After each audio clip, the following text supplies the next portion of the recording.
21ನೇ ತಾರೀಕಿನಿಂದ 26ನೇ ತಾರೀಕಿನವರೆಗೆ blood donation ಕ್ಯಾಂಪನ್ನು ಇಡಬೇಕು ಅನ್ನುವಂಥದ್ದು ನಮ್ಮ ಹೆಡ್ ಆಫೀಸ್ನಿಂದ ಒಂದು ಆದೇಶ ಇತ್ತು. ಅದರ ಅನುಸಾರವಾಗಿ ನಾವು ಸಹಜವಾಗಿ ಕೇಳಿಕೊಂಡಾಗ ಬನಶಂಕರಿ ಬ್ಲಡ್ ಸೆಂಟರಿಂದ ಅವರ ಹಿರಿಯರಾಗಿರುವಂತಹ ಅದನ್ನು ಆ ಒಂದು ಬನಶಂಕರಿ ಬ್ಲಡ್ ಬ್ಯಾಂಕಿಂದ ನಮಗೆ ಸಹಯೋಗವನ್ನು ಕೊಡೋದಕ್ಕಾಗಿ ಕೇಳಿಕೊಂಡಾಗ ಹೋದ ವರ್ಷವೂ ಕೂಡ ಜಂಟಿಯಾಗಿ ಆ ಕಾರ್ಯಕ್ರಮವನ್ನು ಮಾಡಿದ್ದೀವಿ. ಅದೇ ತೆರನಾಗಿ ಇವತ್ತೂ ಕೂಡ ಈ ಕಾರ್ಯಕ್ರಮಕ್ಕೆ ಒಪ್ಕೊಂಡಿರುವಂತಹ ಆನಂದ್ ಜಿಗ್ಜಿಣಿ ಅಣ್ಣವರಿಗೆ ಹೃದಯಪೂರ್ವಕವಾದಂಥ ಸ್ವಾಗತವನ್ನು ನಾನು ಈ ಕಾರ್ಯಕ್ರಮದಲ್ಲಿ ಅವ್ರ ಜೊತೆ ಒಳಗೂಡಿ ನೇತೃತ್ವವನ್ನು ವಹಿಸಿಕೊಂಡು ಕಾರ್ಯವನ್ನು ಮಾಡ್ತಾ ಇರುವಂತಹ ಮುತ್ತುರಾಮಣ್ಣವರಿಗೂ ಕೂಡ ನಾನು ಹೃದಯಪೂರ್ವಕ ಸ್ವಾಗತವನ್ನು ಬಯಸುತ್ತೇನೆ. ಹಾಗೂ ಡಾಕ್ಟರ್ ಆನಂದ್ ಅವರಿಗೂ ಕೂಡ ಹೃದಯಪೂರ್ವಕ ಸ್ವಾಗತವನ್ನು ಹಾಗೂ ಈ ಕಾರ್ಯಕ್ರಮದ ಅಧ್ಯಕ್ಷತೆಯನ್ನು ವಹಿಸಿರುವಂತಹ ನಮ್ಮ ಸಹೋದರಿಯಾಗಿರುವಂತಹ ಬಸವನ ಭಾಗ್ಯವಾಡಿಯ ಸುರೇಖಾ ಅಕ್ಕನವರಿಗೂ ಕೂಡ ಹೃದಯಪೂರ್ವಕ ಸ್ವಾಗತವನ್ನು ಹಾಗೂ ನಮ್ಮವರೇ ಆಗಿರುವಂತಹ ಸಂಪೂರ್ಣ ಬಾಲ ಬ್ರಹ್ಮಚಾರಿಯಾಗಿ ಈ ಸೇವೆಗಾಗಿ ತಮ್ಮ ಜೀವನವನ್ನು ಸಮರ್ಪಿಸಿಕೊಂಡಿರುವಂತಹ 75 ವರ್ಷ ಇದ್ರೂ ಕೂಡ 25 ವರ್ಷದವರಾಗಿ ಆಕ್ಟಿವ್ ಆಗಿ ನಮ್ಮೆಲ್ಲರಿಗೂ ಮುಂದುವರಿಸಿಕೊಂಡು ಸೇವೆಯನ್ನು ಮಾಡ್ತಾ ಇರುವಂತಹ ಪ್ರಕಾಶಣ್ಣರು ಕೂಡ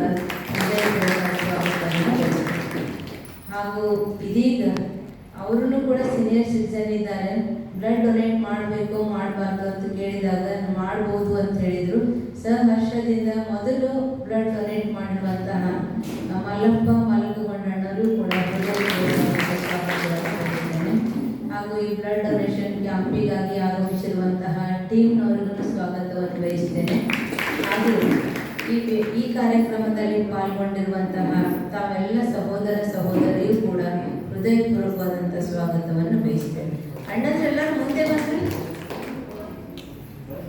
ಪೂರ್ಣ ಮುಂದೆ ಬರ್ರಿ. ಮುಂದಿನದಾಗಿ ಸಸಿಗೆ ನೀರುಣಿಸುವುದರ ಮೂಲಕ ಈ ಕಾರ್ಯಕ್ರಮದ ಉದ್ಘಾಟನೆ ಮಾಡಬೇಕು ಅಂತ ನಾನು ವೇದಿಕೆ ಮೇಲಿರುವಂಥ ಅತಿಥಿಗಳಿಗೆ ವಿನಂತಿಸಿಕೊಳ್ತೇನೆ.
ತಮ್ಮೆಲ್ಲರಿಗೂ ಈಗ ಕಾರ್ಯಕ್ರಮವನ್ನು ನಡೆಸಿರುವಂತಹ ಸರ್ವ ಸಹೋದರ ಸಹೋದರಿಯರಿಗೆ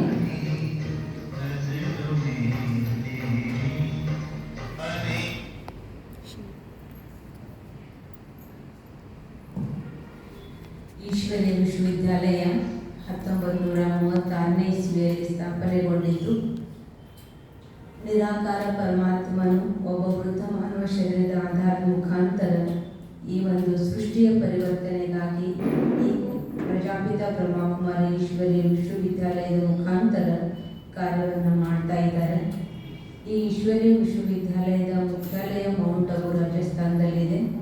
ಈ ವಿದ್ಯಾಲಯದ ಪೂರ್ವ ಮುಖ್ಯಾಧಿಕಾರಿಯಾಗಿರುವಂತಹ ಆಡಳಿತಾಧಿಕಾರಿಣಿಯಾಗಿರುವಂತಹ ಪ್ರಕಾಶ್ ಮಣಿ ದಾದೀಜಿ ಅವರ ನಿಮಿತ್ತ ಈ ಕಾರ್ಯವನ್ನು ಇವತ್ತು ಮಾಡ್ತಾ ಇದ್ದೇವೆ. ಈಶ್ವರಿ ವಿಶ್ವವಿದ್ಯಾಲಯದಲ್ಲಿ ಯಾವುದೇ ಜಾತಿ ಮತ್ತು ಪಂಥ ಧರ್ಮ ಯಾವುದೂ ಭೇದ ಭಾವಗಳಿಲ್ಲದೆ ಪ್ರತಿಯೊಂದು ಸೇವೆಯನ್ನು ಮಾಡಲಾಗ್ತದೆ. ಸಮಾಜಮುಖಿ ಅನೇಕ ಕಾರ್ಯಕ್ರಮಗಳನ್ನು ಮಾಡಲಾಗ್ತದೆ. ಪ್ರತಿಯೊಬ್ಬ ವ್ಯಕ್ತಿ ಇವತ್ತು ದುಃಖ ಅಶಾಂತಿ ಅನುಭವ ಮಾಡ್ತಾ ಇದ್ದಾರೆ. ಆ ದುಃಖ ಅಶಾಂತಿಯ ಅನುಭವದಿಂದ ಮುಕ್ತ ಆಗಬೇಕು, ಸುಖ ಶಾಂತಿಯ ಅಭ್ಯಾಸ ಮಾಡಬೇಕು ಅಂತಂದರೆ ಪ್ರತಿಯೊಬ್ಬರೂ ಕೂಡ ರಾಜಯೋಗದ ಅಭ್ಯಾಸದ ಅವಶ್ಯಕತೆ ಇದೆ. ಪ್ರತಿಯೊಬ್ಬ ವ್ಯಕ್ತಿ 4 ರೂಪದ ವಿಚಾರ ಮಾಡ್ತೇವೆ: ಪಾಸಿಟಿವ್, ನೆಗೆಟಿವ್, ವೇಸ್ಟ್, ನೆಸೆಸರಿ. ಆ 4 ರೂಪದ ವಿಚಾರಗಳಲ್ಲಿ ಹೆಚ್ಚಿನ ಸಂಖ್ಯೆಯಲ್ಲಿ ಮಾಡುವಂಥದ್ದು ಅಂತಂದರೆ ನೆಗೆಟಿವ್ ಮತ್ತು ವೇಸ್ಟ್. ನೆಗೆಟಿವ್ ಮತ್ತು ವೇಸ್ಟ್ ವಿಚಾರ ಮಾಡಿ ಮಾಡಿ ಮನಸ್ಸು ವೀಕ್ ಆಗಿಬಿಟ್ಟದೆ. ವೀಕ್ ಆಗಿರುವಂಥ ಮನಸ್ಸಿಗೆ ಈಗ ಸಕಾರಾತ್ಮಕ ಚಿಂತನೆ ಅವಶ್ಯಕತೆ ಇದೆ. ಆ ಸಕಾರಾತ್ಮಕ ಚಿಂತನೆಯ ವಿಧಿಗೆ ರಾಜಯೋಗ ಅಥವಾ ಮೆಡಿಟೇಷನ್ ಅಂತ ಹೇಳಲಾಗ್ತದೆ. ಅದನ್ನೇ ಪರಮಾತ್ಮನಲ್ಲಿ ಕಲಿಸ್ಕೊಡೋದು. ಇಲ್ಲಿ ತಿಳಿಸ್ಕೊಡುವಂತಹ ಮೊದಲ ವಿಚಾರ ಅಂತಂದರೆ ನಾನು ಯಾರು, ಪರಮಾತ್ಮ ಯಾರು, ಪರಮಾತ್ಮನನ್ನು ನೆನಪು ಮಾಡುವಂತಹ ವಿಧಿ ವಿಧಾನ ಏನು, ಕಾಲಚಕ್ರದ ರಹಸ್ಯ ಏನು, ಈ ಭಾರತದ ಉತ್ಥಾನ ಮತ್ತು ಪತನದ ಕಥೆ ಏನು, ಈ ವಿಚಾರಗಳನ್ನು ತಿಳಿಸ್ಕೊಡ್ಲಾಗ್ತದೆ. ಹಾಗೂ ಈಶ್ವರೀಯ ವಿಶ್ವವಿದ್ಯಾಲಯದಲ್ಲಿ ಅನೇಕ ಕಾನ್ಫರೆನ್ಸಸ್ಗಳನ್ನು ಮಾಡಲಾಗ್ತದೆ, ಶಿಬಿರಗಳನ್ನು ಮಾಡಲಾಗ್ತದೆ, ಪ್ರವಚನಗಳನ್ನು ಮಾಡಲಾಗ್ತದೆ. ಈ ಅನೇಕ ಕಾರ್ಯಕ್ರಮಗಳ ಮುಖಾಂತರ ಸಮಾಜದಲ್ಲಿರುವಂತಹ ಪ್ರತಿಯೊಬ್ಬ ವ್ಯಕ್ತಿಯೂ ಕೂಡ ತನ್ನ ವೃತ್ತಿ ಜೀವನದೊಂದಿಗೆ ಈ ಒಂದು ಅಧ್ಯಾತ್ಮವನ್ನು ತಿಳಿದುಕೊಂಡಾಗ ಅಧ್ಯಾತ್ಮದ ಅರಿವು ಮಾಡಿಕೊಂಡು ಮೆಡಿಟೇಷನ್ ಮಾಡುವಂತಹ ಅಭ್ಯಾಸ ಮಾಡ್ತಾ ಇದ್ದಾಗ ಪ್ರತಿಯೊಬ್ಬರೂ ಸುಖ ಶಾಂತಿ ಅನುಭವ ಮಾಡೋದಕ್ಕೆ ಸಾಧ್ಯ ಆಗ್ತದೆ. ಆ ನಿಮಿತ್ತವಾಗಿ ಈಶ್ವರೀಯ ವಿಶ್ವವಿದ್ಯಾಲಯ ಸೇವೆಯನ್ನು ಸಲ್ಲಿಸ್ತಾ ಇದೆ. ಅದರೊಂದಿಗೆ ಅನೇಕ ಕಾರ್ಯಕ್ರಮವನ್ನು ಮಾಡ್ತಾ ಇದ್ದೇವೆ. ಆ ಕಾರ್ಯಕ್ರಮಗಳಲ್ಲಿ ಇವತ್ತಿನ ಈ ಒಂದು ರಕ್ತದಾನ ಶಿಬಿರನೂ ಕೂಡ ಒಂದು ಕಾರ್ಯಕ್ರಮ. ಈ ರಕ್ತದಾನದಿಂದ ಏನು ಲಾಭ ಇದೆ, ರಕ್ತದಾನ ಮಾಡಬೇಕು ಅಂದರೆ ಎಂಥವ್ರು ಮಾಡಬೇಕು, ರಕ್ತದಾನ ಮಾಡೋದ್ರಿಂದ ಎಷ್ಟು ರೂಪದಿಂದ ಒಳ್ಳೆಯದ ಅನುಭವ ನಮಗೆ ಆಗ್ತದೆ ಅಥವಾ ನಮ್ಮ ಜೀವನದಲ್ಲಿ ಒಳ್ಳೆಯದಾಗ್ತದೆ ಅನ್ನುವಂಥದ್ದನ್ನು ನಾನು ಆನಂದ ಜಿಜಿನಣ್ಣವರು ಮಾತಾಡಬೇಕು ಅಂತ ಕೇಳ್ಕೊಳ್ತೇನೆ.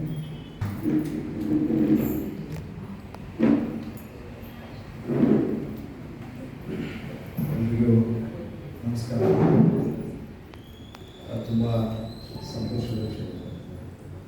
ನಾನಿಲ್ಲಿ ಬಿಜಾಪುರ ಬ್ರಹ್ಮಕುಮಾರಿ ವಿಶ್ವವಿದ್ಯಾಲಯಕ್ಕೆ ಈಗ 2-3ನೇ ಬಾರಿ ನಾನು ಇಲ್ಲಿ ಬರ್ತಾ ಇದ್ದೆ. ಈ ಒಂದು ಪವಿತ್ರ ದಿನದಂದು ಪವಿತ್ರವಾದಂಥ ಸ್ಥಳ ಇದೊಂದು ಬಿಜಾಪುರ ಬ್ರಹ್ಮಕುಮಾರಿ ವಿಶ್ವವಿದ್ಯಾಲಯ.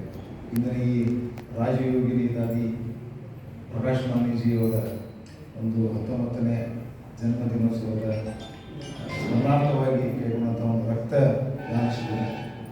ರಕ್ತದಾನ ಇದೊಂದು ಮಾನವೀಯತೆಯ ಒಂದು ದೊಡ್ಡ ದಾನ, ಒಂದು ಸಾಮಾಜಿಕ ಸೇವೆ ಅನ್ನೋದ್ರ ಜೊತೆಗೆ ಇದೊಂದು ಮಾನವೀಯತೆಯ ದೃಷ್ಟಿಯಿಂದ ಕೈಗೊಳ್ಳುವಂಥ ಕೆಲಸ. ನಿಮಗೆಲ್ಲರಿಗೂ ಗೊತ್ತಿರ್ಬೋದು, 18ರಿಂದ 60 ವರ್ಷದ ಪ್ರತಿಯೊಬ್ಬರು ರಕ್ತವನ್ನು ಕೊಡ್ಬೋದಾಗಿದೆ. ಯಾರೇ ಬೇಕಾದರೂ ರಕ್ತವನ್ನು ಕೊಡೋದು. ಅದರಿಂದ ನಾವು 3 ಭಾಗಗಳಾಗಿ ಒಬ್ಬರು ರಕ್ತ ಕೊಟ್ಟಾಗ ಆ ಒಂದು ರಕ್ತದಿಂದ 3 ಜನರ ಜೀವವನ್ನು ಉಳಿಸಲು ನಾವು ಸಾಧ್ಯ ಆಗ್ತದೆ. ಅಂತಹ ಒಂದು ದಾನವನ್ನು ತಾವೆಲ್ಲ ಕೈಗೊಳ್ಳಬೇಕು. ತಾವೆಲ್ಲ ಹಿರಿಯರಿದ್ದೀರಿ, ಬಂದವರುಗಳು ತಮ್ಮ ಸುತ್ತಮುತ್ತಲಿನ ಯುವಜನತೆಗೆ ಈ ಒಂದು ರಕ್ತದಾನದ ಬಗ್ಗೆ ಇನ್ನೂ ಹೆಚ್ಚಿಗೆ ತಾವೆಲ್ಲ ಹೇಳಬೇಕು. ನಾವು ಸಾಕಷ್ಟು ಜನರಲ್ಲಿ ನೋಡ್ತೀವಿ, ರಕ್ತದಾನ ಮಾಡುವಾಗ ಭಾಳ ಖುಷಿಯಿಂದ ಹೆಣ್ಮಕ್ಳು ಕೂಡ ಸಾಕಷ್ಟು ಜನ ಬರ್ತಿರ್ತಾರೆ, ಕಾಲೇಜು ಯುವತಿಯರು ಕೂಡ ಬರ್ತಿರ್ತಾರೆ. ಬಟ್ ಅಲ್ಲಿ ಅವರಿಗೆ ರಕ್ತವನ್ನು ಕೊಡ್ಬೇಕಾದ್ರೆ ಹೆಮೋಗ್ಲೋಬಿನ್ ಭಾಳ ಕಡಿಮೆ ಇರ್ತದೆ.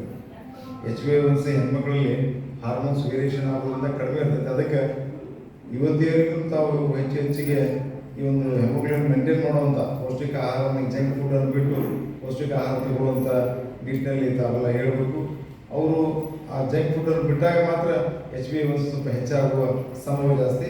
ಯುವಜನತೆ ಈ ಒಂದು ರಕ್ತದಾನ ಶಿಬಿರಗಳಲ್ಲಿ ಹೆಚ್ಚಾಗಿ ಪಾಲ್ಗೊಂಡು, ಯಾಕಂದರೆ ಇಡೀ ವಿಶ್ವದಲ್ಲಿ ಭಾರತೀಯ ರೆಡ್ ಕ್ರಾಸ್ ಸಂಸ್ಥೆ, ನಾನು ಭಾರತೀಯ ರೆಡ್ ಕ್ರಾಸ್ ಸಂಸ್ಥೆ ಬಾಗಲಕೋಟೆಯಲ್ಲಿ ಚೇರ್ಮನ್ ಕೂಡ ಆಗಿದ್ದೇನೆ, ಹಾಗೂ ರಾಜ್ಯ ಮಟ್ಟದ ಉಪಸಭಾಪತಿಯಾಗಿ ಕಾರ್ಯನಿರ್ವಹಿಸ್ತಾ ಇದ್ದಾರೆ. ನಮ್ಗೆ ಗೊತ್ತು, ಯಾಕಂದರೆ ಸುಮಾರು ಇಡೀ ದೇಶದಲ್ಲಿ ಪ್ರತಿದಿನ 8ರಿಂದ 10 ಲಕ್ಷ ಬಾಟಲಷ್ಟು ರಕ್ತ ಬೇಕಾಗ್ತದೆ.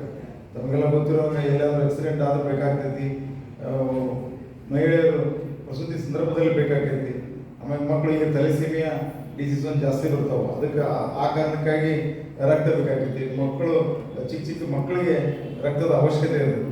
ರಕ್ತ ಅಂತೂ ಎಲ್ಲಿ ಸಿಗಂಗಿಲ್ಲ, ಮತ್ತೊಬ್ಬ ವ್ಯಕ್ತಿ ಕೊಟ್ಟಾಗನೇ ರಕ್ತ ಹುಟ್ಟುವುದು. ಆ ಕಾರಣಕ್ಕಾಗಿ ಪ್ರತಿಯೊಬ್ಬರು ರಕ್ತದಾನದ ಬಗ್ಗೆ ಜಾಗೃತಿಯನ್ನು ಹೊಂದಬೇಕು. ಆಮೇಲೆ ಮತ್ತೊಬ್ಬರಿಗೆ ಒಂದು ಸ್ವಲ್ಪ ಸ್ಫೂರ್ತಿಯನ್ನು ಕೊಡಬೇಕು. ರಕ್ತದಾನ ಮಾಡಲಿಕ್ಕೆ ಪ್ರತಿಯೊಬ್ಬರು ಸ್ಫೂರ್ತಿಯನ್ನು ಕೊಡಬೇಕು.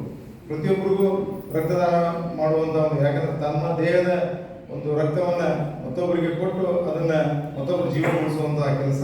ಆ ನಿಟ್ಟಿನಲ್ಲಿ ಪ್ರತಿಯೊಬ್ಬರು ರಕ್ತದಾನ ಶಿಬಿರದಲ್ಲಿ ಪಾಲ್ಗೊಳ್ಬೇಕಂತ ಈ ಸಂದರ್ಭದಲ್ಲಿ ಹೇಳ್ತಾ ನನ್ನನ್ನು ಇಲ್ಲಿ ಕರೆದು ಒಂದೆರಡು ಮಾತು ಮಾತಾಡಲಿಕ್ಕೆ ಅವಕಾಶ ಕೊಟ್ಟಿದ್ದಕ್ಕಾಗಿ ಎಲ್ಲ ಪ್ರಜಾಪದ ಸಹೋದರಿಯರಿಗೆ ಮತ್ತು ತಮಗೆಲ್ಲರ ಒಂದಷ್ಟು ನಾನು ಮಾತನಾಡಿ ಧನ್ಯವಾದಗಳು ಅಣ್ಣವರಿಗೆ.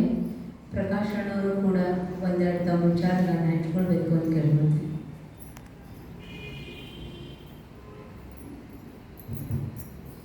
ಓಂ ಶಾಂತಿ. ಈ ರಕ್ತದಾನ ಶಿಬಿರಕ್ಕಾಗಿ ಕೆಳಗಡೆ ಈಗಾಗಲೇ ಏರ್ಪಾಡು ಮಾಡಿದೆ. ಅನೇಕರ ಆಸೆ ಇರುತ್ತದೆ.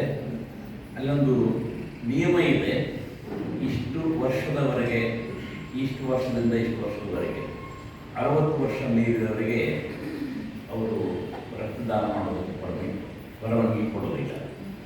ಅಥವಾ ಹೆಲ್ದಿ ಇದ್ದರೆ ಏನೋ ಕೆಲವೊಂದು ಕಂಡೀಷನ್ಗಳಲ್ಲಿ ಕೊಡ್ತಾರೆ.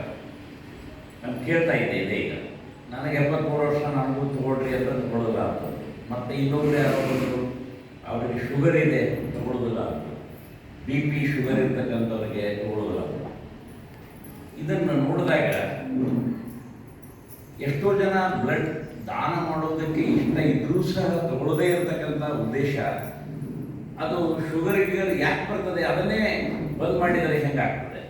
ಅದಕ್ಕಾಗಿ ಈಶ್ವರ ವಿಶ್ವವಿದ್ಯಾಲಯ ಎಲ್ಲರಿಗೂ ಸಹ ಸಹಜ ರಾಜಯೋಗದ ವಿದ್ಯೆಯನ್ನು ಕೊಡುವುದರ ಮೂಲಕ ಅನೇಕರಿಗೆ ಇದೆಲ್ಲ ರಾಜಯೋಗದ ಅಭ್ಯಾಸ ಮಾಡುವುದರಿಂದ ಶುಗರ್ ಹೊರಟು ಹೋಗ್ತದೆ, BP ಹೊರಟು ಹೋಗ್ತದೆ, ಮನಸ್ಸು ಶುದ್ಧ ಇರ್ತದೆ, ಬ್ಯಾಲೆನ್ಸ್ ಇರ್ತದೆ ಅನ್ನುವಂಥದ್ದು ಇದು ಅನುಭವದಿಂದ ಬಂದಿರತಕ್ಕಂಥ ಮಾತು. ಅನೇಕರು ರಾಜಯೋಗದ ಅಭ್ಯಾಸ ಮಾಡ್ತಾ ಮಾಡ್ತಾ ಮಾಡ್ತಾ ಇದರಿಂದ ದೂರ ಆಗಿದ್ದಾರೆ.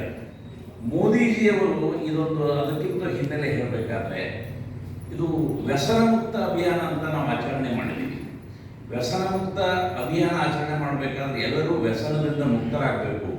ಹೆಚ್ಚಾಗಿ ಒತ್ತು ಕೊಟ್ಟಿರೋದು ನಮ್ಮ ಭಾರತ ಫಸ್ಟ್ ಕೊಡಬೇಕು, ಎತ್ತರ ಮಟ್ಟಕ್ಕೆ ಬೆಳಿಬೇಕು ಅಂತಂದರೆ ವ್ಯಸನದಿಂದ ದೂರ ಆಗಬೇಕು. ಅದರಲ್ಲಿ ಹೆಚ್ಚು ವ್ಯಸನಕ್ಕೆ ಬಲಿಯಾಗ್ತಕ್ಕಂಥವ್ರು ಯುವಕರು. ಆ ಯುವಕರನ್ನ ಸಶಕ್ತ ಮಾಡಿದರೆ ನಮ್ಮ ದೇಶ ಶಕ್ತಿಶಾಲಿ ಆಗ್ತದಂತ ಮೋದಿಜಿಯವರ ವಿಚಾರ. ಇದನ್ನು ಮಾಡಬೇಕಾದ್ರೆ ಯಾರಿಂದ ಸಾಧ್ಯ? ಬ್ರಹ್ಮಕುಮಾರಿ ಈಶ್ವರ ವಿಶ್ವವಿದ್ಯಾಲಯಕ್ಕೆ ಅವರು ಭಾಳ ಸಂಪರ್ಕದಲ್ಲಿರೋದ್ರಿಂದ ನೀವು ಕಲಿಸ್ಕೊಡ್ತಕ್ಕಂತಹ ರಾಜಯೋಗದ ವಿದ್ಯೆ ಇದು ಅನೇಕರಿಗೆ ಯುವಕರನ್ನ ಸಶಕ್ತರನ್ನಾಗಿ ಮಾಡಿದೆ. ಅದಕ್ಕೆ ನೀವು ಒಂದು ಟಾಸ್ಕ್ ತಗೊಳ್ಳಿ, ಒಂದು 10 ಕೋಟಿ ಜನರಿಂದ ಇದನ್ನು ವ್ಯಸನ ಮುಕ್ತ ಮಾಡೋದಕ್ಕೆ ಪ್ರತಿಜ್ಞೆ ಮಾಡಿಸ್ರಿ ಅಂತ ಹೇಳಿ ನಾವೆಲ್ಲ ಪ್ರತಿಜ್ಞೆ ಮಾಡಿಸೋದಕ್ಕೆ ಶಾಲಾ ಕಾಲೇಜುಗಳಿಗೆ ಹೋಗ್ತಿದ್ದೀವಿ. ಅಲ್ಲಿ ಹೋದಾಗ ಸಣ್ಣ ಸಣ್ಣ ಮಕ್ಕಳು ಇರ್ತಿದ್ರು. ಆ ಸಣ್ಣ ಮಕ್ಕಳನ್ನು ನೋಡಿದಾಗ ಅವ್ರನ್ನೇನು ವ್ಯಸನ ಮುಕ್ತ ಮಾಡೋದು? ಪಾಪ ಅವ್ರಿಗೆ ಯಾವುದು ದೇವತೆ ಇದ್ದಂಗೆ ಅವ್ರಿಗೆ ನೀವು ವ್ಯಸನಕ್ಕೆ ಬಲಿ ಆಗಬೇಡ್ರಿ ಅಂತ ಹೇಳೋದಕ್ಕೂ ಸಾಧ್ಯ ಇಲ್ಲ. ಏನು ಹೇಳಬೇಕು ಅವರಿಗೆ? ಅದಕ್ಕಾಗಿ ಮೋದಿಜಿಯವ್ರ ವಿಚಾರ ಏನಂತಂದರೆ ಉದ್ದೇಶ ಏನಿದೆ, ಎಲ್ಲಿ ಶಕ್ತಿಶಾಲಿಯಾದಂಥ ನೋಡ್ರಿ, ಈ ಒಂದು ದೂರದಿಂದ ನಾವೆಲ್ಲ ಕಾಲೇಜ್ನಲ್ಲಿ ಅಥವಾ ಓದುವಾಗ ನೋಡ್ತಿದ್ದೀವಿ, ದೂರದಿಂದ ಒಬ್ಬ ಕಟ್ಟಿಗೆ ಕಡಿಯುವಂಥ ಮನುಷ್ಯ ನೋಡ್ತೀವಿ ನಾವು. ಅದು ಲೈಟ್ ವೇಗ ಏನಿದೆ 1,86,000 ಮೈಲು ಹೋಗ್ತು ಅಂತೇಳಿ ಈ ಬೆಳಕಿನ ವೇಗ ತಕ್ಷಣ ಕಾಣ್ತದೆ ದೂರದಿಂದ. ಆದ್ರೆ ಆ ಕಟ್ಟಿಗೆ ಕಡಿಯೋನು ಕಟ್ಟಂತ ಕಡಿದ್ರೆ ಆ ಕಟ್ಟಂತ ಶಬ್ದ ಹಿಂದಾಗಡೆ ಬರ್ತದೆ, ಆ ದೃಶ್ಯ ಕಡಿದಿದ್ದು ಮೊದಲು ಕಾಣಿಸ್ತದೆ, ಗೊತ್ತಾನೆ? ಅದಕ್ಕೆ ಈಗ ಸದ್ದಿನ ಯುಗ ಹೆಂಗಿದೆ ಅಂದ್ರೆ ಬೇಗ ಭಾಳ ಫಾಸ್ಟ್ ಹೋಗ್ತಾ ಇದೆ. AI ಅಂತ ಬಂದಿದೆ, ಅಂದ್ರೆ ಆರ್ಟಿಫಿಷಿಯಲ್ ಇಂಟೆಲಿಜೆನ್ಸ್ ಅಂತ ಬಂದಿದೆ. ಅಂದ್ರೆ ಬೇಗ ಬೇಗನೆ ಎಲ್ಲ ಆರೋಗ್ಯ ದೃಷ್ಟಿಯಿಂದ ಆಯಿತು, ಎಲ್ಲ ದೃಷ್ಟಿಯಿಂದ ಭಾಳ ಬೇಗ ಆಗಬೇಕಾಗಿದೆ. ಈಗ ಬ್ಲಡ್ ದಾನ ಮಾಡ್ತಕ್ಕಂಥ ಉದ್ದೇಶ ಏನು? ಅನೇಕ ಆಕ್ಸಿಡೆಂಟ್ಸ್ಗಳು ಇವೆಲ್ಲ ಆಗ್ತಾ ಇದೆ. ಯಾಕೆ ಆಗ್ತದೆ? ಆಕ್ಸಿಡೆಂಟ್ಸ್ ಆಗೋ ಉದ್ದೇಶ ಏನಂದರೆ ಅಲ್ಲಿ ಯಾರ ತಪ್ಪಿನಿಂದ ಆಗ್ತದೆ, ಇದರಿಂದ ನಾವು ವಿಚಾರ ಮಾಡಬೇಕು. ತಪ್ಪು ಎಲ್ಲಿ ಆಗ್ತದೆ ಅಂದ್ರೆ ಇದು ವ್ಯಸನಿಕರು ಕುಡಿದು ಹೊಡೆದಾಗೂ ಆಗ್ತದೆ, ಅಥವಾ ಏನೋ ವ್ಯರ್ಥ ಚಿಂತನೆ ಮಾಡುವಾಗ, ಯಾವುದೋ ವಿಚಾರ ಮಾಡುವಾಗ ಗಾಡಿ ಹೊಡೆಯೋಕ್ಕಾಗ್ತದೆ. ಈ ರೀತಿ ಆ ಮನುಷ್ಯನ ಮನಸ್ಸು ಶುದ್ಧ ಇತ್ತು, ಶಾಂತ ಇತ್ತು ಅಂದರೆ ಇದರಿಂದ ಭಾಳ ಈ ಆಕ್ಸಿಡೆಂಟ್ಸ್ಗಳಿಂದ ಉಳಿಸೋದಕ್ಕೆ ಸಾಧ್ಯ ಇದೆ. ಈ ಬ್ಲಡ್ ದಾನ ಮಾಡ್ತಕ್ಕಂಥದ್ದು ಸಹ ಇದು ಕಡಿಮೆ ಆಗ್ತದೆ. ಅಂದ್ರೆ ಬ್ಲಡ್ ಕೊಡುವಂಥ ಪ್ರಸಂಗ ಬರುವುದು ಯಾವಾಗ? ಸಮಸ್ಯೆ ಬಂದಾಗ. ಈ ಸಮಸ್ಯೆಗಳನ್ನೇ ಬಂದ್ ಹೆಂಗೆ ಮಾಡಬೇಕು ಅಂತಕ್ಕಂಥದ್ರ ಬಗ್ಗೆ ಈಶ್ವರ ವಿಶ್ವವಿದ್ಯಾಲಯ ಭಾಳಷ್ಟು ಚಿಂತನೆ ಮಾಡಿದೆ. ಮೋದಿಜಿಯವ್ರ ವಿಚಾರ ಮಕ್ಕಳನ್ನು ನೋಡಿದಾಗ ನಾವು ಹೇಳಬೇಕಾಯ್ತು, ನೋಡ್ರಿ ಮಕ್ಕಳು ಈ ಮನಸ್ಸು ಶುದ್ಧ ಇರ್ತದೆ, ಸ್ವಚ್ಛ ಇರ್ತದೆ, ಪವಿತ್ರವಾದಂಥ ಮನಸ್ಸು, ದೇವತೆಗಳಂಥ ಮನಸ್ಸು ಅವ್ರದ್ದಿದೆ. ಅಂಥ ಮನಸ್ಸಿನಿಂದ ಒಂದು ಅಲೆ ಹಬ್ಬಿಸ್ಬೇಕಾಗಿದೆ. ಎಂಥ ಅಲೆ? ನಾವು ದುಶ್ಚಟಗಳನ್ನು ಮಾಡೋದಿಲ್ಲ, ಮಾಡೋರಿಗೂ ಬಿಡೋದಿಲ್ಲ. ನಾವು ಮನೆಯಾಗಿದ್ದವರಿಗೆ ನೀವು ತಂದೆ ತಾಯಿ ಹೇಳ್ತಾರೆ ಬೀಡಿ ತುಂಬ ಸಿಗರೇಟ್ ನಾವು ಮಾಡೋಲ್ಲ ಅಂತ ಕೆಲಸ ಅಂತ ಅವ್ರ ಕಡೆಯಿಂದ ನಾವು ಪ್ರಯತ್ನ ಮಾಡಿಸಿದ್ದೀವಿ. ಅವ್ರು ದೂಷಣೆ ಬಿಡ್ರಿ ಅಂತಲ್ಲ, ಇಲ್ಲೇ ಇಲ್ಲವ್ರ ಹತ್ರ. ಉದ್ದೇಶ ಏನಂದರೆ ಈ ಸೈಂಟಿಫಿಕ್ ಆಗಿ ಹೇಳೋದಾದ್ರೂ ಎಲ್ಲಿ ಸ್ವಚ್ಛ ಮನಸ್ಸಿರ್ತದೋ, ಪವಿತ್ರವಾದಂಥ ಮನಸ್ಸಿರ್ತದೋ ಅಂಥ ಮನಸ್ಸಿನಿಂದ ಬಂದಿರತಕ್ಕಂಥ ಸಂಕಲ್ಪದ ವೇಗ ಭಾಳ ಫಾಸ್ಟ್ ಹೋಗ್ತದೆ, ಭಾಳ ದೂರದವರೆಗೂ ಹೋಗ್ತದೆ. ಆದ್ದರಿಂದ ಮಕ್ಕಳ ಮುಖಾಂತರ ನಾವು ಈ ರೀತಿ ಪ್ರತಿಜ್ಞೆ ಮಾಡಿಸುವುದರ ಮೂಲಕ ಇಡೀ ವಿಶ್ವವ್ಯಾಪಿಯಾಗಿ ಅಲೆ ಹೋಗ್ತದೆ. ಆ ಅಲೆಯಿಂದ ಸ್ವಲ್ಪ ಪರ್ಸೆಂಟೇಜ್ ಈ ಒಂದು ವ್ಯಸನದಿಂದ ಮುಕ್ತರಾಗ್ತಾರೆ, ಅದರಿಂದ ದೇಶ ಸಶಕ್ತ ಆಗ್ತದೆ ಅನ್ನುವಂಥ ಉದ್ದೇಶದಿಂದ ಬ್ರಹ್ಮಕುಮಾರಿಯರಿಗೆ ಈ ಟಾಸ್ಕ್ ಕೊಟ್ಟಿದ್ದಾರೆ ಮೋದಿಜಿಯವರು. ಆ ನಿಮಿತ್ತ ಜೊತೆಗೆ ನಾವೇನು ಮಾಡ್ತಿದ್ದೀವಿ, ನಮ್ಮ ಪ್ರಕಾಶ್ ಮಣಿ ಗಾಂಧೀಜಿಯವರು ಶರೀರ ಬಿಟ್ಟು 19 ವರ್ಷ ಆಯಿತು. ಆ ಪ್ರಯುಕ್ತನೂ ಸಹ ನಾವೇನು ಮಾಡ್ತಿದ್ದೀವಿ, ಅವರ ಸ್ಮರಣಾರ್ಥ ಇದೊಂದು ಒಳ್ಳೆಯ ಕೆಲಸ ಆಗಲಿ ಅಂತೇಳಿ ರಕ್ತದಾನದ ಒಂದು ಪ್ರೋಗ್ರಾಮ್ ಇಟ್ಕೊಂಡಿವಿ. ನಾವೆಲ್ಲರೂ ಸಹ ರಕ್ತದಾನ ಮಾಡುವುದಕ್ಕೆ ಅನರ್ಹರಾಗಿರ್ತಕ್ಕಂಥ ಶುಗರು ಅಥವಾ BP ಗುಳಿಗೆ ತಗೊಳ್ಳೋರು ಇನ್ನಿತರ ರೋಗಗಳಿದ್ದವರು ಸಹ ಅವರು ಮನಸ್ಸಿನಿಂದ ಏನು ಮಾಡಬೇಕು, ಸ್ವಚ್ಛ ಮನಸ್ಸಿನಿಂದ ಶುದ್ಧ ಮನಸ್ಸಿನಿಂದ ಎಲ್ಲರಿಗೂ ಸಹಕಾರ ಆಗಲಿ, ಈ ರಕ್ತದಾನದ ಶಿಬಿರ ಯಶಸ್ವಿಯಾಗಲಿ ಅಂತ ಮನಸ್ಸಿನಿಂದ ಅಂದರೂ ಸಹ ನೀವೆಷ್ಟೋ ರಕ್ತದಾನ ಮಾಡಿರೋದಕ್ಕಿಂತಲೂ ಹೆಚ್ಚಿಗೆ ಏನು ಮಾಡಿದಾಗ ದೊಡ್ಡ ದಾನ, ಸಂಕಲ್ಪ ದಾನ. ಆದ್ದರಿಂದ ಈ ಸಂದರ್ಭದಲ್ಲಿ ನಾನು ಶುಭ ಹಾರೈಸ್ತಾ ರಕ್ತದಾನದ ಶಿಬಿರ ಯಶಸ್ವಿಯಾಗಲಿ ಮತ್ತು ವ್ಯಸನಮುಕ್ತ ಅಭಿಯಾನ ಯಶಸ್ವಿಯಾಗಲಿ ಅಂತಕ್ಕಂಥ ವಿಚಾರವನ್ನು ಹೇಳ್ತಾ ನಮ್ಮ ಮನಸ್ಸನ್ನು ಶುದ್ಧಗೊಳಿಸೋಣ, ಸ್ವಚ್ಛಗೊಳಿಸೋಣ, ಪವಿತ್ರಗೊಳಿಸೋಣ. ಅದರಿಂದ ಮಾಡಿರ್ತಕ್ಕಂಥ ಎಲ್ಲ ಸಂಕಲ್ಪಗಳು ಯಶಸ್ವಿ ಆಗ್ತದೆ ಅಂತಕ್ಕಂಥ ಮಾತನ್ನು ಹೇಳ್ತಾ ಎಲ್ಲರಿಗೂ ನಾನು ವಂದನೆಗಳನ್ನು ಹೇಳ್ತೀನಿ.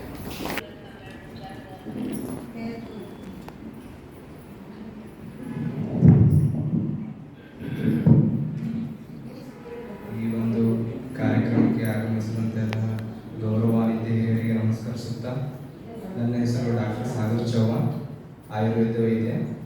ತುಂಬಾ ಖುಷಿ ಆಗ್ತಾ ಇದೆ ಎಲ್ಲ ಮುಂದೆ ನಿಂತು ಮಾತಾಡಲಿಕ್ಕೆ. ನಾವು BMS ಓದುವಾಗ ನಮ್ಮದು 3ನೇ ವರ್ಷದಲ್ಲಿ ಒಂದು ವಿಷಯ ಬರುತ್ತೆ, ಸ್ವಸ್ಥ ವೃತ್ತ ಅಂತ. ಅಂದರೆ ಮನುಷ್ಯನ ಆರೋಗ್ಯವನ್ನು ಹೇಗೆ ಕಾಪಾಡಿಕೊಳ್ಳಬೇಕಂತ. ಇದೆಲ್ಲ ನೋಡ್ತಾ ಇದ್ರೆ ತುಂಬಾ ಖುಷಿ ಆಗ್ತಾ ಇದೆ.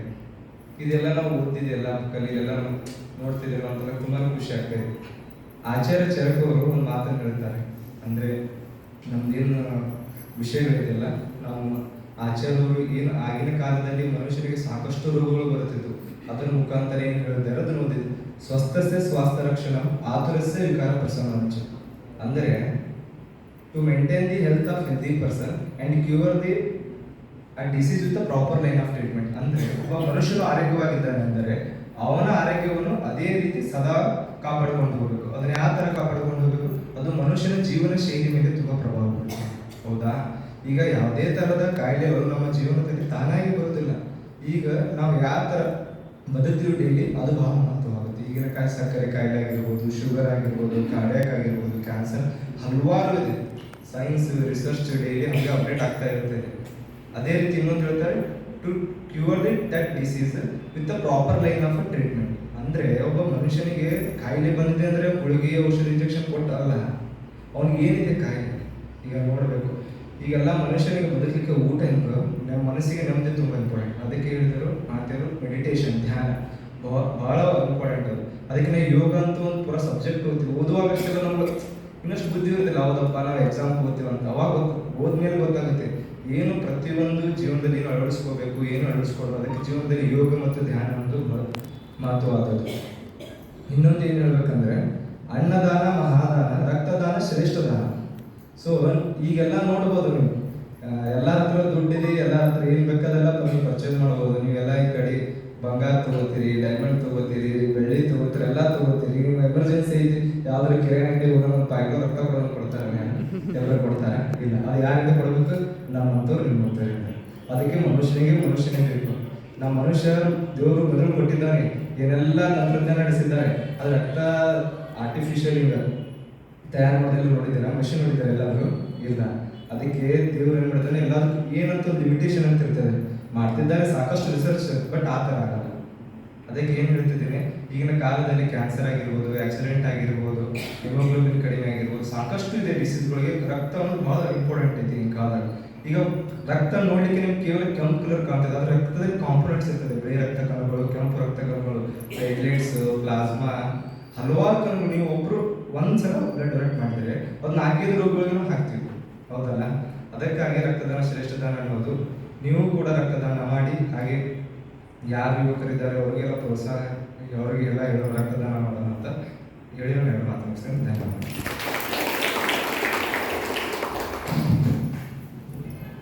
ಧನ್ಯವಾದಗಳು ಅಣ್ಣವರಿಗೆ.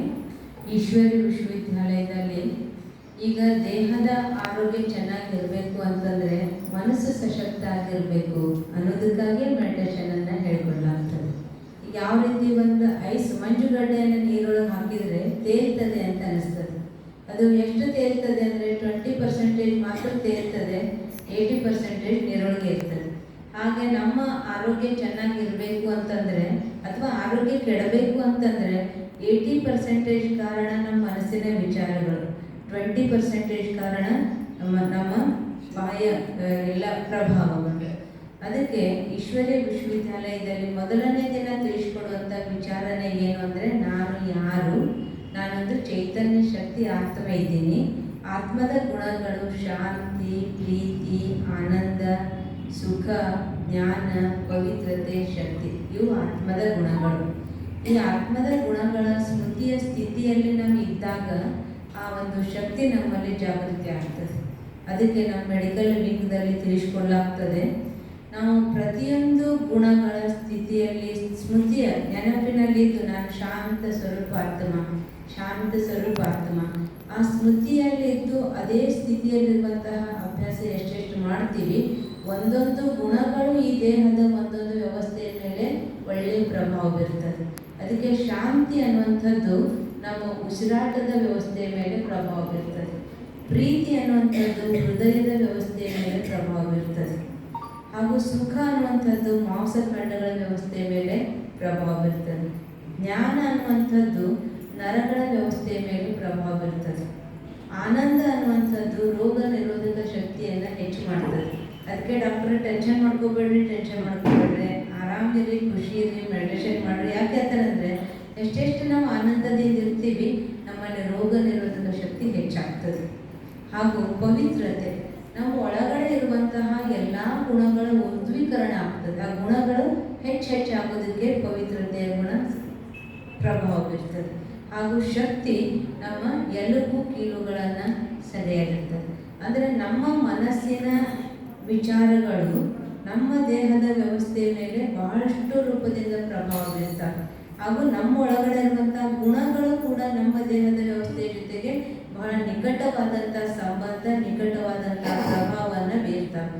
ಅದಕ್ಕೆ ರೋಗಿ ಆದಮೇಲೆ ನಾವು ಬ್ಲಡ್ ತಗೊಳ್ಳೋದು, ರೋಗಿಗಳಾದಮೇಲೆ ಬ್ಲಡ್ ಕೊಡೋದು, ಅದು ಎರಡನೇ ಹೆಜ್ಜೆ. ಅದಂತೂ ಇವತ್ತಿನ ಜಗತ್ತಿನಲ್ಲಿ ಅವಶ್ಯಕತೆ ಇದೆ. ಯಾಕಂದರೆ ಇವತ್ತು ಹುಡ್ತಾ ಇರುವಂಥ ಮಗುವಿನ ಹಿಡ್ಕೊಂಡು ಸಾಯುವವರೆಗೂ ಪ್ರತಿಯೊಬ್ಬರಿಗೂ ಗುಳಿಗೆ ಅಥವಾ ಟ್ರೀಟ್ಮೆಂಟಿಂದನೇ ಹುಟ್ಟೋದು, ಟ್ರೀಟ್ಮೆಂಟಿಂದನೇ ಶರೀರ ತ್ಯಜಿಸೋದು, ಇದು ಸರ್ವೇ ಸಾಮಾನ್ಯ ಆಗಿಬಿಟ್ಟದು.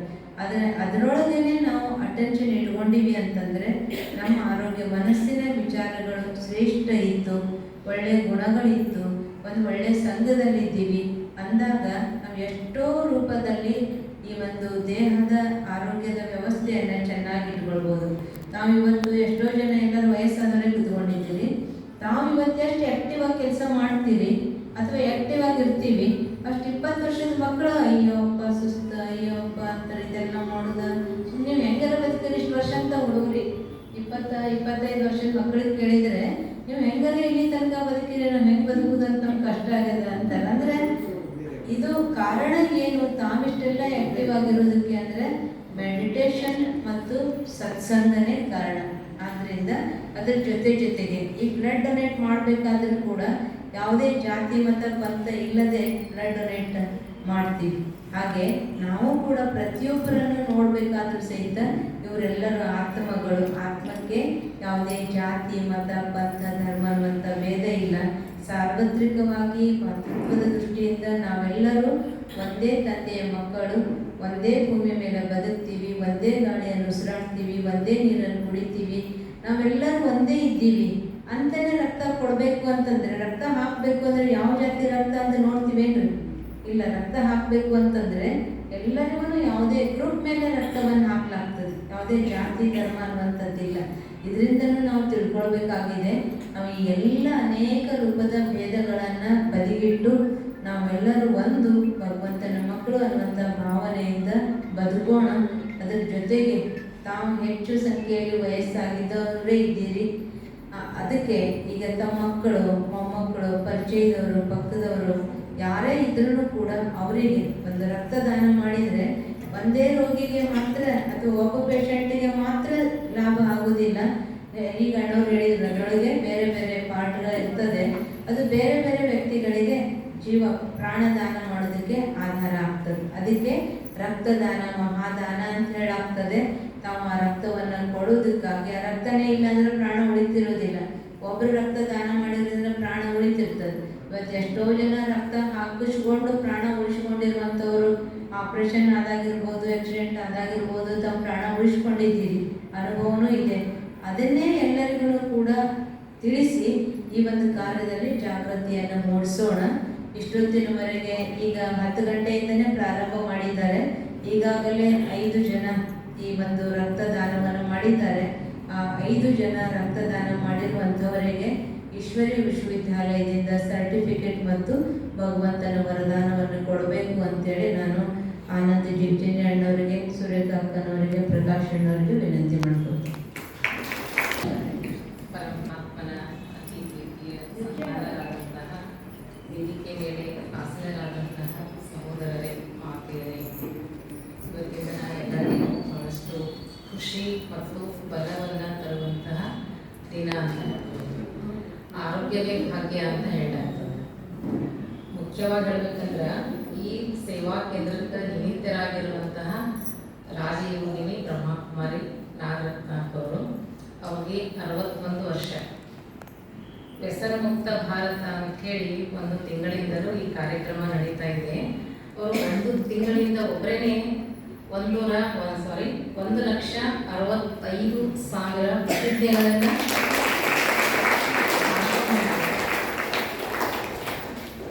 ಇದರಿಂದಲೇ ಸಿದ್ಧ ಆಗ್ತದೆ. ರಾಜಯೋಗ ಅಭ್ಯಾಸದಿಂದ ಆಯುಷ್ಯ ಮತ್ತು ಆರೋಗ್ಯ ಎರಡನ್ನೂ ಸುಧಾರಣೆ ಆಗ್ತದೆ. ಸ್ವಲ್ಪ ಅವ್ರಿಗೆ ಬಿಡುವಿರೋದಿಲ್ಲ ಮತ್ತು ದಣಿವೇ ಇಲ್ಲ. ಅವರು ಒಟ್ಟೆ ಹೇಳ್ಬೇಕಂದ್ರೆ ಅವಿಶ್ರಾವಂತರವಾಗಿ ಸತತವಾಗಿ ಪರಮಾತ್ಮನ ನೆನಪಿನೊಂದಿಗೆ ಯಾವುದೇ ಒಂದು ಕಾರ್ಯಕ್ರಮ ಇರಬಹುದು ಬೇಸರ ಪಟ್ಕೊಳ್ಳದೆ ಎಲ್ಲ ಕಡೆನೂ ಓಡಾಡ್ತಿರ್ತಾರೆ. ಮತ್ತು ಬಾಗಲಕೋಟೆ, ಬಿಜಾಪುರ ಜಿಲ್ಲೆಯ ಯಾವುದೇ ಸೇವಾ ಕೇಂದ್ರದ ಅಕ್ಕಂದಿರು ಕರೆದ್ರು ಅವರು ಯಾವುದಕ್ಕೂ ನಾ ಅಂತ ಹೇಳೋದು, ಎಲ್ಲದಕ್ಕೂ ಭಾಳ ಹುರುಪಿನಿಂದ ಬಂದು ನಮ್ಮೆಲ್ಲರಿಗೂ ಸಹಯೋಗವನ್ನು ಕೊಡ್ತಾ ಇರ್ತಾರೆ.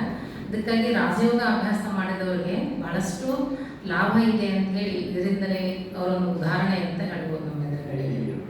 ಮತ್ತೆ ಮೋದಿಜಿಯವರು ಈಶ್ವರೀಯ ವಿದ್ಯಾಲಯಕ್ಕೆ ಎಷ್ಟು ದೊಡ್ಡ ಜವಾಬ್ದಾರಿ ಯಾಕೆ ಕೊಟ್ಟರು?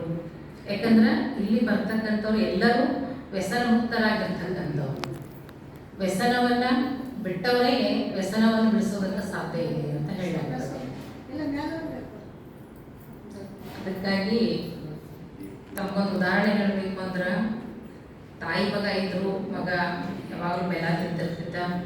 ತಾಯಿಗೆ ಬಿಡಿಸ್ಲಿಕ್ಕೆ ಆಗಿದ್ದಿಲ್ಲ ಬೆಲ್ಲದ ಚಟವನ್ನು. ಆಕೆ ಗುರುಗಳ ಹತ್ರ ಕರ್ಕೊಂಡು ಹೋಗ್ತಾಳ. ಗುರುಗಳೇ ಇವನಿಗೆ ಬೆಲ್ಲ ಬಿಡೋದಕ್ಕೆ ಹೇಳ್ರಿ ಅಂತ ಹೇಳಿ ಅವ್ರೇನಂದ್ರು, 1 ತಿಂಗಳು ಬಿಟ್ಟು ಕರ್ಕೊಂಡು ಬಾರಮ್ಮ. 1 ತಿಂಗಳು ಬಿಟ್ಟು ನಂತರ ಕರ್ಕೊಂಡು ಹೋದ್ದು. ಅವ್ರೇನಂದ್ರು, ಏತಮ್ಮ ಬೆಲ್ಲ ತಿನ್ಬೇಡಪ್ಪ ನೀನು ಅಂತ ಒಂದೇ ಮಾತು ಹೇಳಿದ್ರು. ಆಕೆ ಏನು ಹೇಳ್ತಾಳ, ಇದೇ ಮಾತನ್ನ ಅವತ್ತ ಹೇಳ್ಬೇಕಾಗಿತ್ತಲ್ರಿ, 1 ತಿಂಗಳು ಬಿಟ್ಟು ಯಾಕೆ ಹೇಳಿದ್ರಿ? ಅವ್ರೇನಂದ್ರು, ಅವಾಗ ನಾನು ಬೆಲ್ಲ ತಿಂತಾ ಇದ್ದೆ, ಅದಕ್ಕೆ ಅದ್ರದ್ದು ಪರಿಣಾಮ ಅವನಿಗೆ ಆಗೋದಿಲ್ಲ, ಅದಕ್ಕೆ ನಾನು ಬಿಟ್ಟು ಅವನಿಗೆ ಹೇಳಬೇಕು ಅಂತ ಹೇಳಿದ್ರು. ಹಂಗ ಈಶ್ವರೀಯ ವಿದ್ಯಾಲಯದಲ್ಲಿ ಬರ್ತಕ್ಕಂಥವ್ರು ಯಾರೇ ಇರ್ಬೋದು, ಮೊದಲು ಬರ್ತಿರ್ಬೇಕಾದ್ರೆ ಎಲ್ಲರೂ ಚಟವನ್ನು ಮಾಡೋರೇ, ಅದು ಇಲ್ಲಿ ಬಂದ ನಂತರ ಸಹಜವಾಗಿ ಯಾರು ಹೇಳೋದು ಬೇಕಾಗೋದಿಲ್ಲ, ತಾನೇ ಆ ಚಟದಿಂದ ಮುಕ್ತರಾಗಿಬಿಡ್ತಾರೆ. ಯಾಕಂದ್ರೆ ಭಾರತ ಒಂದು ಕಾಲದಲ್ಲಿ ಇದು ದೇವಭೂಮಿಯಾಗಿತ್ತು, ಪವಿತ್ರ ಭೂಮಿ, ಎಲ್ಲ ಚೈತನ್ಯ ದೇವತೆಗಳಾಗಿ ಹೋಗಿರುವಂಥ ಭೂಮಿ. ಅದಕ್ಕಾಗಿ ಸಂಸ್ಕಾರ ಎಲ್ಲರಲ್ಲಿನೂ ಗುಪ್ತ ರೂಪದಲ್ಲಿ ಇದ್ದೇ ಇದೆ.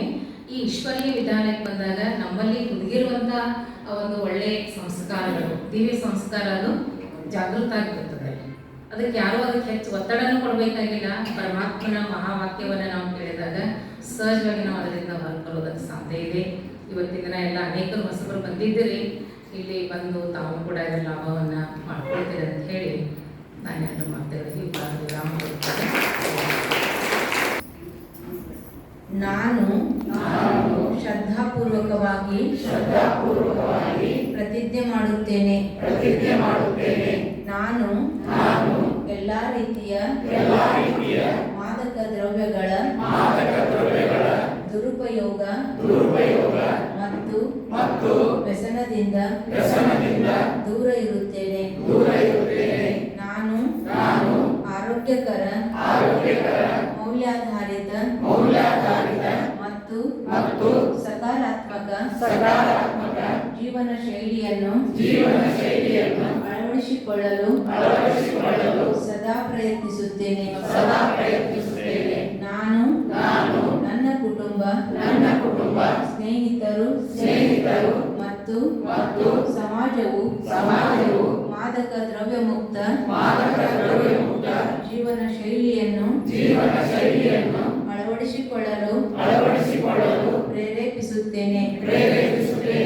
ನಾನು ನನ್ನ ಸಮಯ ಶಕ್ತಿ ಸಾಮರ್ಥ್ಯಗಳು ಮತ್ತು ಸಂಪನ್ಮೂಲಗಳನ್ನು ಉತ್ತಮ ರೀತಿಯಲ್ಲಿ ಬಳಸಿಕೊಳ್ಳುತ್ತೇನೆ. ನಾನು ಮಾದಕ ದ್ರವ್ಯ ಮುಕ್ತ